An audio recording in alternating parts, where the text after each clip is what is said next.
Hello student, आज के class में हम लीनियर अलजेब्रा का प्रीवियस ईयर का क्वेश्चन करने जा रहे हैं जो कई सारे यूनिवर्सिटी में पूछा जाता है। जिसमें से पहला क्वेश्चन हमारा आता है, find the range space and the basis for the kernel of the linear transformation T such that R4 to R4 defined by T x1, x2, x3, x4 is equal to x1 minus x2, x2 minus x3, x3 minus x4, x4 minus x1।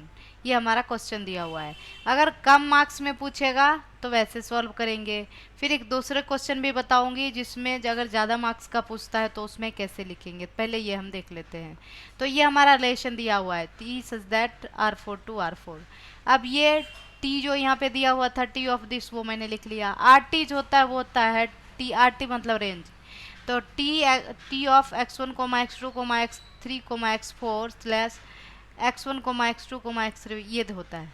तो इस पे अब इसका value मैंने डाल दिया, तो ये हमारा जो आया रिजल्ट वो R4 के अंदर लाई करता है, मतलब RT जो हो गया वो आपका R4 हो गया। फिर वैसे ही कर्नल T निकाल लेते हैं, तो इसका ये होता है कंडीशन। तो दिस इज इक्वल टू 0 हो गया। अब इसका वैल्यू टी एक्स ये सारे वैल्यू डाल दिए, 0 0 आ गया जो कि R4 के अंदर लाइक करता है। तो ये इसका कर्नल हो गया। अब एक क्वेश्चन पूछा गया है कि show that the mapping T V2 R to V3 R defined by T a comma b is equal to a plus b comma a minus b comma b is a linear transformation from V2R into V3R. Find the range, rank, null space and nullity of T. आपको ऐसे भी पूछा जा सकता है कि एक में ही सब कुछ पूछा जाए, रेंज, रैंक, नल, स्पेस, न्यूलिटी सब कुछ। कभी कभी ऐसा होता है कि आपको रेंज और रैंक पूछ देता है, या कभी ऐसा होता है कि रेंज, नल, स्पेस पूछ देता है। तो क्वेश्चन पे डिपेंड करता है। मैंने एक ऐसा क्वेश्चन लिया जिसमें मैं सब कुछ आपको समझा दूंगी कि रेंज कैसे निकाला जाता है, रैंक कैसे निकाला जाता है, नल स्पेस कैसे निकाला जाता है, न्यूलिटी कैसे निकाल, सब सारे कुछ। तो पहला कि हमने माना कि x माना हमने a1, b1 और y हमने माना a2, b2 जो कि V2R के अंदर बिलोंग करता है। तो T X is equal to हमारा हो गया, जहाँ पर x है वहाँ पर a1, b1 डालेंगे, तो हमने डाल दिया। तो क्वेश्चन में हम देख रहे हैं कि क्वेश्चन में जो हमारा दिया हुआ है वो है T A comma B is equal to T A comma B is equal to है A plus B comma B, A minus B comma B. अब ए को a1 से, अब बी को b1 से जब रिप्लेस करेंगे तो हमारा ये जो क्वेश्चन दिया हुआ है ये क्या बन जाएगा, टी a1 कोमा b1। तो इसके अकॉर्डिंग आपका हो जाएगा a1 प्लस b1। अब फिर कोमा यहाँ डाल देंगे, अब फिर a1 माइनस b1, फिर कोमा डाल देंगे और यहाँ b1। तो ये हमारा आ गया T of a1 coma b1। ऐसे ही हम फिर y के लिए निकाल लेंगे। अब a2 b2 डालेंगे, जहाँ पर a भी था वहाँ पर a2 b2 डालेंगे, तो हमारा ये बन गया। उसके बाद यहाँ पे मैंने लिखा है ऑल्सो लेट a कोमा बी आर के अंदर बिलोंग कर रहा है, then A X plus B Y जो कि V2R के अंदर कर रहा है। तो यहाँ पे हम लिखेंगे T A X plus B Y is equal to T A of A comma B, क्योंकि x को हमने a1 कोमा b1 माना है। अब फिर प्लस b, फिर y के जगह हम लिखेंगे a2 कोमा b2। तो अब ये अगर a से इसको मल्टीप्लाई कर देते हैं तो यहाँ a1 हो जाएगा और यहाँ पर a b1 हो जाएगा। और इसको देखते हैं, वैसे b को इसे मल्टीप्लाई करेंगे तो a2b हो जाएगा और b2b हो जाएगा। अब टी ऑफ दिस करते हैं, अब सबको एक, तो T of a1 comma a2 plus a को T of a into a1 plus B into a2 comma a b1 plus b b2, ये आ गया। अब क्या है कि इसको इसी पे डिपेंड बैठा लेंगे, मतलब ए को हम ये पूरा मानेंगे, ये पूरा हमारा ए का काम करेगा और ये पूरा हमारा बी का काम करेगा। तो जहाँ पे ए होगा ये पूरा डाल देंगे और जहाँ बी होगा वहाँ ये डाल देंगे, तब जो हमारा इक्वेशन बन गया वो हमारा ये बन गया a1 plus b a2 plus b1 plus b2। फिर वैसे दूसरा था a माइनस बी, तो हमारा ये आ गया। फिर था b, तो हमारा ये आ गया। अब इसमें से, यहाँ से और यहाँ से हम a कॉमन ले लेंगे, इसमें से और इसमें से। तो a कॉमन ले लिया तो a1 प्लस b1 अब इसमें से और इसमें से b कॉमन ले लेंगे तो हमारा ये बन गया। सेम वैसे ही यहाँ भी करना है, यहाँ भी करना है। अब ये हमारा जिस फॉर्म में था उस फॉर्म में a, यहाँ पर a1 प्लस b1, यहाँ पे a1 minus b1 coma b1, a1 b1 वाले को एक जगह और a2 b2 वाले को एक जगह सेपरेट कर लिया, दो फॉर्म। अब इसको हम, इस चीज़ को हम tx कह देंगे और इस चीज़ को हम ty कर देंगे। तो ये था ही, इसको हमने tx कहा, प्लस ये b था ही, इसको हमने ty कहा। तो अब हमारा ये बन गया। तो हम लेके चले थे t of ax plus B Y, और ये हमें मिला is equal to a into T X plus B into T Y. तो इससे हमें ये पता चल गया कि यहाँ पर हमने लिख दिया show t is linear transformation from this to this. ये कंडीशन को अगर सेटिस्फाई कर जाता है तो हम कहते हैं कि लीनियर ट्रांसफॉर्मेशन के अंदर आता है। अब फिर मैंने लेट किया, नाउ 1,0 और 0,1 ये बेसिस है v2 के लिए। अब ये दोनों वैल्यू को ऊपर में जो क्वेश्चन हमारा टी a, b दिया हुआ था वहाँ डाल देंगे। तो पहले वाले केस में a का वैल्यू a डालेंगे, b का वैल्यू 0 डालेंगे, तो ये हमारा बन जाएगा 1,1,0 और 0,1 डालेंगे, मतलब a की जगह 0 b की जगह 1, तो हमारा बन जाएगा 1,-1,1।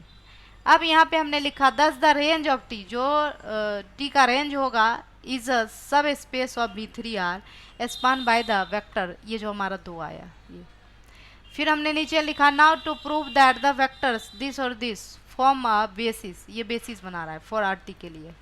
तो इन तो हमको दिखाना है कि ये जो है वो v3 के अंदर लाइक कर रहा है और ये लीनियरली इंडिपेंडेंट है। तो हमने क्या किया, ये 1,1,0 1, -1,1 और 1,1,0 में अल्फ़ा से और 1,-1,1 में बीटा से मल्टीप्लाई कर दिया और is equal to linear combination जो होता है उस फॉर्म में लेके आ गए। तो जो हमें मिला वो हमें ये मिला कि alpha plus beta comma alpha minus beta comma beta is equal to 0, 0, 0। Compare करेंगे फर्स्ट एलिमेंट फर्स्ट, ये जो आपका पूरा हो जाएगा वो इसके इक्वल हो जाएगा, ये पूरा हो जाएगा वो इसके इक्वल हो जाएगा और ये बीटा जो है इसके इक्वल हो जाएगा। तो हमारा मिला alpha plus beta is equal to 0, alpha minus beta is equal to 0 और beta is equal to 0। Beta का वैल्यू 0 जो है किसी में डाल दो, अल्फ़ा प्लस बीटा में या अल्फ़ा माइनस बीटा में किसी में डाल देंगे तो बीटा भी हमारा 0, तो अल्फ़ा भी 0 और बीटा भी 0। तो लीनियर इंडिपेंडेंट का कंडीशन होता है जो आप कॉन्स्टेंट ले रहे हो, अगर सारे 0, 0 आ जाते हैं तो लीनियर इंडिपेंडेंट हो जाता है। तो इससे हमें पता चल गया कि जो दो वेक्टर हो लीनियरली इंडिपेंडेंट है, तो लिख दिया hence they form a basis. तो इसका मतलब ये एक बेसिस बना रहा है। तो रैंक ऑफ आर टी जो होता है वो इक्वल टू होता है डायमेंशन ऑफ आर टी, और आर टी का जो डायमेंशन है वो हमारा 2 आया, 1, 2, यही 2 आया। तो अब यहाँ पे फिर नीचे लिखेंगे ऑल्सो एक फॉर्मूला होता है rank of T plus nullity of T is equal to dimension of U होता है। डायमेंशन ऑफ यू का मतलब डायमेंशन में v2r, ये 2 है। तो यहाँ पे रैंक ऑफ आर टी 2 निकाला और न्यूलिटी हमें नहीं पता, डायमेंशन ऑफ v2 ये भी 2 है, तो 2 में से 2 जाएगा 0 हो जाएगा, मतलब न्यूलिटी हमारा 0 आ गया। उसके बाद null space T must be 0, जो नल स्पेस इसका होगा वो 0 होगा, सब स्पेस ऑफ अ v2। तो 0, 0 दैट इज हम ये कह सकते हैं कि 0, 0 is only element of v2r which belongs to null space of T. Otherwise हम ये कह सकते हैं कि a, b लिया जो एंटी के न्यूलिटी ऑफ टी के अंदर बिलोंग कर रहा है, तो T a, b is equal to 0, 0, 0। तो a plus B T a, b को हम ये लिखेंगे, ये हमारा 0, 0 आ जाएगा। फिर ऊपर में जैसे मैंने किया था तो a plus B is equal to 0, a minus B is equal to 0, b is equal to 0। तो a भी 0, b भी 0। तो इसे यहाँ पे हमने लिखा hence a, b is equal to 0, 0 जो only element of v2r such that T a, b is equal to 0, the 0 vector of a v3। इतना कुछ हम जब करते हैं तब हमें पूरा मार्क्स मिलता है। इसमें जो चीज़ पूछ रहा था सब कुछ निकाल दिया, रेंज भी पता चल गया, रैंक भी पता चल गया, नल स्पेस भी पता चल गया, न्यूलिटी भी पता चल गया। तो इतना हमें लिखना पड़ेगा तब फुल मार्क्स मिलेगा। अगला जो क्वेश्चन है उसमें हम एक और चीज़ नया चीज़ मैं बताऊंगी कि जो आप लैम्डा का वैल्यू निकालते हो, जिसको आप आइगन वैल्यू कहते हो या कैरेक्टरिस्टिक रूट कहते हो, वो शॉर्टकट मेथड से हम कैसे निकाल सकते हैं इस क्वेश्चन में मैं आपको बताऊंगी। तो ये हमारा क्वेश्चन है verify Cayley Hamilton theorem for the matrix A is equal to, ये हमारा है, and use it to find A inverse. तो पहले तो इसका हमें कैली हैमिल्टन थ्योरम को वेरीफाई करना है, उसके बाद उसके हेल्प से जो हमारा कैली हैमिल्टन थ्योरम का जो इक्वेशन आता है उसके हेल्प से ए इनवर्स निकालना है। तो सबसे पहले कैरेक्टरिस्टिक इक्वेशन जो हम निकालते हैं वो निकालते हैं determinant of A minus lambda is equal to 0 से। तो यहाँ पे हमने किया कि ये हमारा ए है, ए में लैम्डा आई करेंगे तो आई जो हम लेंगे ना, जिस फॉर्म में हमारा ए होगा उसी फॉर्म में आई लेंगे। तो यहाँ 3 इंटू 3 के फॉर्म में है, तो जो आइडेंटिटी मैट्रिक्स लेंगे वो भी 3 इंटू 3 के ही फॉर्म में लेंगे। तो हमारा 1 0 0 0 1 0 0 0 1 आ जाएगा। उसको लेमडा से जब मल्टीप्लाई करेंगे तो जहाँ जहाँ 1 है वहाँ पे आपका लेमडा लेमडा लेमडा आ जाएगा। अब फिर उसको ए में से माइनस करेंगे तो हमारा ये आ गया, दिस इज इक्वल टू 0। अब इसका जो हम ये जो हमारा आया ये कैरेक्टरिस्टिक इक्वेशन, इसमें हम क्या करेंगे, इसको कैसे सॉल्व करेंगे। आप करते होंगे कि 1 माइनस लेमडा लोगे, आप इस टाइप से करोगे, 1 माइनस लेमडा लोगे, फिर कहोगे कि उसका जो माइनर होगा 3 minus lambda into minus 4 this minus 12। अब फिर यहाँ पे लिखेंगे -1 लिया, फिर इसका माइनर करेंगे तो ये आपका हो जाएगा 1 इंटू -4 माइनस लेमडा, और फिर हमारा हो जाएगा -6।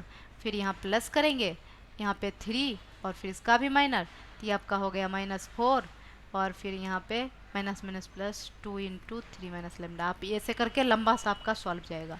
हम वो मेथड नहीं अपना रहे, हम शॉर्टकट मेथड अपना रहे हैं, बहुत ईजी है समझना इसे। हमने लिखा यहाँ पे देखो कि जो हमारा मैट्रिक्स है 3 इंटू 3 है, और आपको भी दिख रहा है कि लेमडा लेमडा 3 बार आ रहा है। तो हमने लिखा lambda cube minus S1 lambda square plus S2 lambda minus determinant of A is equal to 0। अगर मान लो कि और भी टर्म होता तो 1 प्लस 1 माइनस होते जाता है। जैसे लेमडा क्यू प्लस में है तो S1 लेमडा स्क्वायर माइनस में है, फिर S2 लेमडा जो है प्लस में है, फिर डिटर्मिनेंट ऑफ ए माइनस में है। अब आपको क्या करना है, ये S1 क्या है, S2 क्या है, डिटर्मिनेंट ये तो आपको पता चल ही रहा होगा क्या है। तो S1 जो हमारा होता है वो सारे डायगोनल का सम होता है। यहाँ पर जो हमारा डायगोनल है वो हमारा है 1 3 -4, उसी का यहाँ पे हमने सम किया।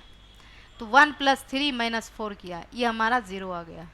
उसके बाद फिर S2 जो हमारा होता है वो होता है, यहाँ पे मैंने डिफाइन कर दिया है कि sum of the minor of the diagonal elements, ये हमारा डायगोनल एलिमेंट्स है। और इसका अगर हम माइनर बात करते हैं तो इसको काट देते हैं, तो माइनर हमारा आ जाता है 3 - 3 है 4 - 4, ये हमने लिखा है। फिर वैसे ही इस 3 के लिए बात करते हैं, डायगोनल एलिमेंट्स है, इसका जो माइनर होगा वो हमारा हो जाएगा, इस 3 के लिए अगर हम बात करते हैं तो इसको काट दो और इसको काट दो, तो 1 3 -2 -4, तो ये लिया। उसके बाद फिर हम बात करते हैं ये जो हमारा -4 है इसके लिए, तो ये कट गया, ये कट गया, तो हमारा बच गया 1 1 1 और 3, तो ये मैंने लिख दिया। अब इसको सॉल्व कर लेंगे, सॉल्व करेंगे तो यहाँ पे जैसे 3 इंटू -4 -12, यहाँ माइनस होता है, और ये -4 इंटू -3 तो 12, ये आ गया। फिर इसको भी वैसे ही सॉल्व किया, सॉल्व होकर ये हमारा आ गया -20। तो S1 भी पता चल गया, S2 भी पता चल गया। अब ए का डिटर्मिनेंट निकाल देंगे, तो जैसे आप ए का डिटर्मिनेंट निकालते हो वैसे ही निकालना है। तो यहाँ पे हमने ए का डिटर्मिनेंट भी निकाल दिया। अब ये सारे वैल्यू S1 S2 और ये डिटर्मिनेंट ऑफ ए सारे वैल्यू इसमें डाल देंगे, ये जो हमारा इक्वेशन है इसमें, तो जो हमें आ जाएगा वो कैरेक्टरिस्टिक इक्वेशन आ जाएगा। तो जो हमारा कैरेक्टरिस्टिक इक्वेशन हो गया वो हमारा आ गया lambda Q -20 lambda plus 8 is equal. कितना ईजिली आ गया, उसमें उतना कैलकुलेशन में कहीं ना कहीं मिस्टेक हो जाता है, इसमें कोई मिस्टेक की कोई ज़रूरत, बस S1 S2 डिटर्मिनेंट आप निकाल दो और आपका सॉल्व हो जाता है। तो अब क्या होता है, कैली हेमिल्टन थ्योरम में जो हमारा कैरेक्टरिस्टिक इक्वेशन आता है उसमें लैम्डा को रिप्लेस करते हैं ए से, तो उसके अकॉर्डिंग ये हमारा हो गया ए क्यू -20 ए प्लस 8 में कुछ नहीं लगा हुआ है तो आइडेंटिटी हम लगा सकते हैं। अब जिस फॉर्म में मैट्रिक्स लेंगे उसी फॉर्म में आइडेंटिटी भी लेंगे, तो ये हमारा इक्वेशन आ गया। तब इसको सॉल्व करने के लिए हमें क्या क्या चाहिए वो हमें ध्यान देना होगा। तो इसको सॉल्व करने के लिए हम देख रहे हैं ए क्यू चाहिए, तो ये तो है ही, तो ए क्यू निकाल लेते हैं। यहाँ पे ये ब्रैकेट लगना छूट गया है, आप इसमें ब्रैकेट लगा लेना। उसके बाद यहाँ पे हम देखते हैं ए क्यू ए स्क्वायर कैसे, सबसे पहले तो ए स्क्वायर निकालेंगे फिर हमारा ए क्यू आएगा। तो ए स्क्वायर आएगा हमारा ए इंटू ए, जब दो मैट्रिक्स को आपस में हम ए इंटू ए करेंगे तो हमें ए स्क्वायर मिलेगा। यहाँ पे आप ब्रैकेट लगा लेना, मिस्टेक से छूट गया है। तो ए स्क्वायर हमारा ये आ गया, इस दोनों को आपस में मल्टीप्लाई करेंगे तो ये रिजल्ट आएगा। अब ए क्यू चाहिए, तो ए क्यू के लिए हम क्या करेंगे, ए स्क्वायर इंटू ए कर देंगे तो हमें ए क्यू मिल जाएगा। तो वही हमने किया है यहाँ पे। तो जो हमारा रिजल्ट मिला वो ये मिला। अब ए क्यू का, ए का, आई का सबको वैल्यू डाल दिया और इसे, इसका जो था हमारा इक्वेशन, इसका एलएचएस पार्ट लिया और इसे सॉल्व किया। यहाँ पे 20 से इसमें मल्टीप्लाई किया, यहाँ 8 में सबसे मल्टीप्लाई किया, फिर जहाँ ऐड है ऐड किया, जहाँ सब्ट्रैक्ट है सब्ट्रैक्ट किया, तो हमें रिजल्ट 0 0 0 आ गया। इसका मतलब है LHS is equal to RHS हो गया, मतलब कैले हिमिल्टन थ्योरम वेरीफाई हो गया। ये तो हो गया। उसके बाद हमें इसमें फिर पूछा गया है कि ए इन्वर्स भी निकालें। तो ए इन्वर्स निकालने के लिए हमने क्या किया, जो हमारा इक्वेशन 1 था उसमें बोथ साइड ए इन्वर्स 1 से मल्टीप्लाई कर दिया। तो यहाँ पे मल्टीप्लाई किया तो हमें ये मिला। 0 में अगर हम मल्टीप्लाई करते हैं ए इन्वर्स तो 0 ही होता है, इसलिए इधर मैंने नहीं लिखा है। अब ए क्यू को आप लिख सकते हो ए स्क्वायर इंटू ए, तो ए स्क्वायर को यहाँ रखा और ए को इसके साथ कर दिया। और 20 ए है और ए इन्वर्स से मल्टीप्लाई किया, 20 A into A inverse plus 8 I और into A inverse is equal to 0। अब क्या होता है, ए और ए इन्वर्स जो होता है जब दोनों को आपस में मल्टीप्लाई करोगे तो वो आइडेंटिटी मैट्रिक्स हो जाता है। हाँ, तो आइडेंटिटी मैट्रिक्स लिखो ना लिखो कोई बात नहीं है। तो ये हमारा ए स्क्वायर हो गया, यहाँ पर भी वही हो गया। और यहाँ पे आई में जब हम किसी भी चीज़ से मल्टीप्लाई करते हैं तो वही चीज़ मिलता है, मतलब जैसे आई को ए इन्वर्स से मल्टीप्लाई किया तो ए इन्वर्स ही मिलेगा, हमें अभी ये मिल गया। अब यहाँ से ए डे इन्वर्स को इधर ही रखेंगे, ये जो पार्ट है इसको राइट साइड लेके आ जाएंगे। तो ये राइट साइड हम लेके आ गए और इसे हमने सॉल्व कर दिया, तो सॉल्व होके हमारा ये आ गया। अब हम क्या करेंगे, यहाँ पे 8 ए इन्वर्स है, हमें ए इन्वर्स चाहिए तो 8 को इस साइड भेज देंगे, तो 8 साइड तो 1/8 और हमारा ये आ गया। और यही हमें पूछा जा रहा था, उसके हेल्प से हमें ए इन्वर्स निकालना था और हमने निकाल दिया। बस आज का इतना ही।